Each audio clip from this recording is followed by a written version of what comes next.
Hi, Mayor. Good morning, Joe. How are you today? Doing well. Beautiful morning. Yes, heading to Fenway Park for home opening day today? Not me. I'm very. Heading to Lincoln Hancock School for a tour. Way better, actually. Absolutely. What's going on at Lincoln Hancock this morning? The superintendent, the assistant superintendent, myself, we've been doing tours of all our school buildings, so we're probably about halfway through. Nice, nice. Nice to check in with the principals, and we pop into some classrooms here and there, say hello to the kids, and sometimes take some questions. It gives me a real feel for how things are going in each of the buildings, not only physically with obviously, any challenges the building may have, but it gives me a chance to say hello to the staff, thank them for what they do, and say hello to the kids. Absolutely, yeah, that's great. And I'm sure they come up with some interesting questions for you. Certainly have over the years. Never underestimate children. They are wiser than Absolutely. their years, yes, that's for sure. Can we talk a little bit, Mayor, about some additions to public safety here in Quincy recently, both on the fire and police departments? Sure.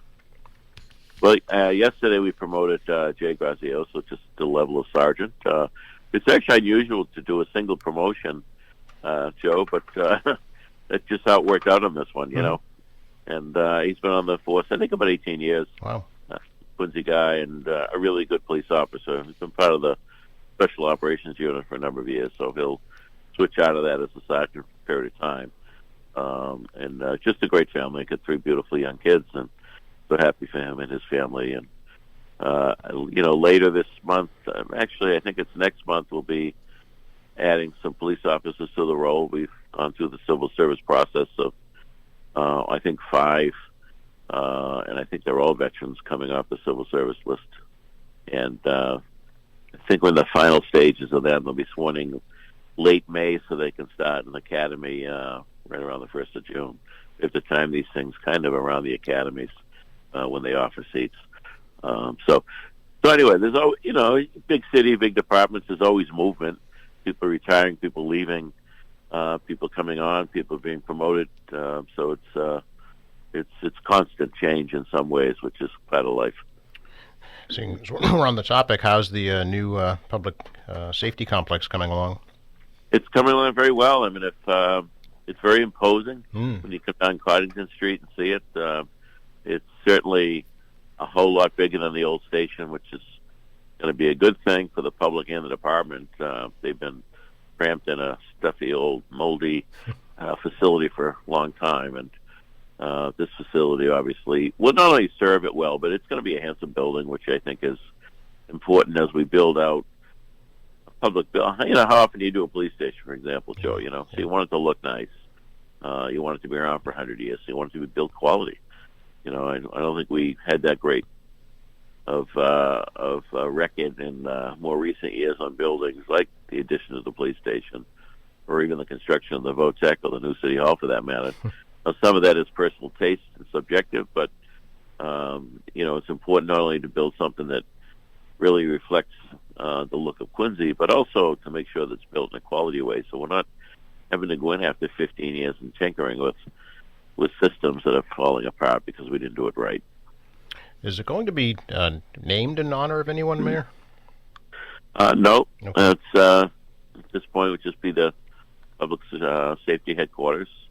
Of course, as you know, it's mostly police. It's the whole operation for the police department, but we'll have the administrative side of our fire department, including fire prevention, the chief's office, administrative deputy, and so forth. And of course, we're also going to have emergency management will have their presence in that building, which makes perfect sense because they have to coordinate together on any incident. So it works out very well.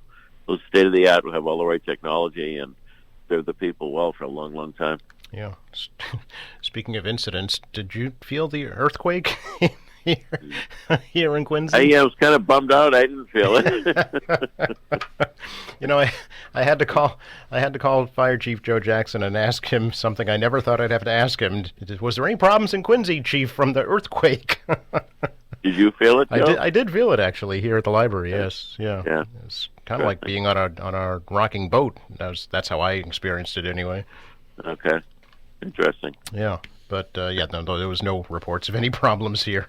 No, no, not in Quincy for that one. So, although I do recall when Old City Hall was redone, that had to be taken into account, didn't it? Earthquake measures. Yes, they call it seismic protection. Yeah. So, yes, indeed. In fact, that old building was a handsome building, but as the one of the engineers said, if we had even a smart earthquake, that building would have been condemned immediately because Yeah. it just didn't have any supports on the corners of the building. So, Right. Yeah. Mayor, can we talk about the new Quincy electricity program that's being unveiled later this month? yeah, sure. So, state law, I'm not sure when it passed, Joe, but a law that allows cities or towns to do what they call aggregation, and that is for the city as a whole to take everybody's electric bills and put them to one location. It doesn't change the billing process, as I understand it, with National Grid, but it changes the source. Mm-hmm. But the goal is, and what the reality is that it will lower people's bills by doing this. Now, people have the option to opt out if they don't want to be part of it, but I think it's a great way to save some people a few bucks. Certainly, as we've seen the electric bills go up and up and up, particularly during the winter months. So, so we negotiate, obviously, where we buy the electricity. National Grid still is the company that transmits the power to the homes, so that bill stays the same. But it's the actual purchasing of the power that people will save on by doing this.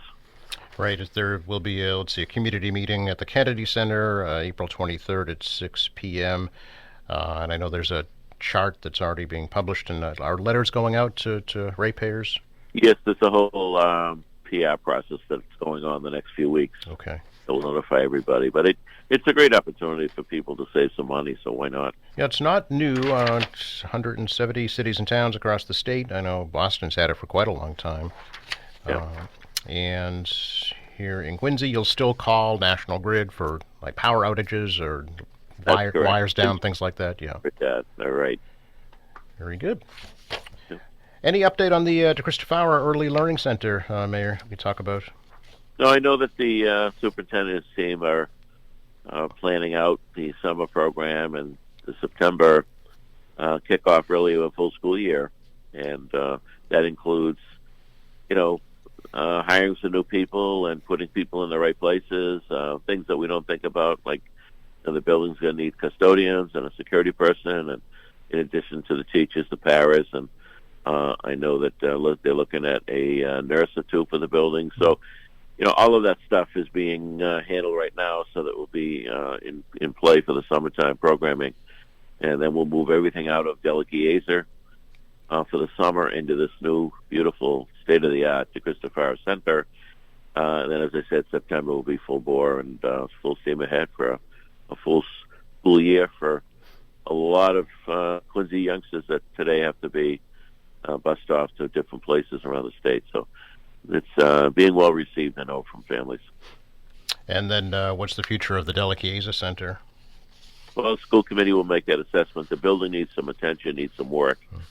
So we'll deal with that. I know the mechanical systems in that building are having some challenges, so we got to get that squared away, and then we'll have those discussions. I know that Lincoln Hancock's pretty full, and there's always when we added the full day kindergarten years ago, for example, Joe, it's made it very difficult for space in the building. So when state officials talk about federal officials, free pre-K.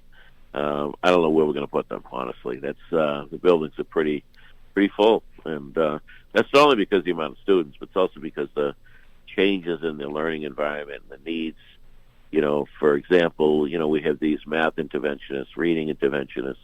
You have special needs programs over here, over there. So there's more educational space required per student today than when I was in school, and with 35 of us in the classroom, and you learned or you didn't, and you moved on to the next class. That's very true, yeah. It's very different now. So that creates some challenges system-wide. So I know we'll be looking at things system-wide, whether it becomes an adjunct to Lincoln Hancock, whether it becomes a full early childhood education center, does it become a full-time kindergarten facility where we're able to take some pressure off of either Lincoln Hancock or Clifford Marshall, for that matter. So It remains to be seen. Superintendent, I'm sure, will have some good thoughts on how to proceed. Okay, but it will remain part of the school district in some form. Yeah, absolutely. Yeah. Absolutely. The need is there for space, for sure. The City Council Finance Committee last night, Mayor, did approve the two capital improvement plan bond requests, $20 million and $4 million. Any specific projects that stick out in your mind in those packages? It actually touches a lot of buildings, Yeah. certainly.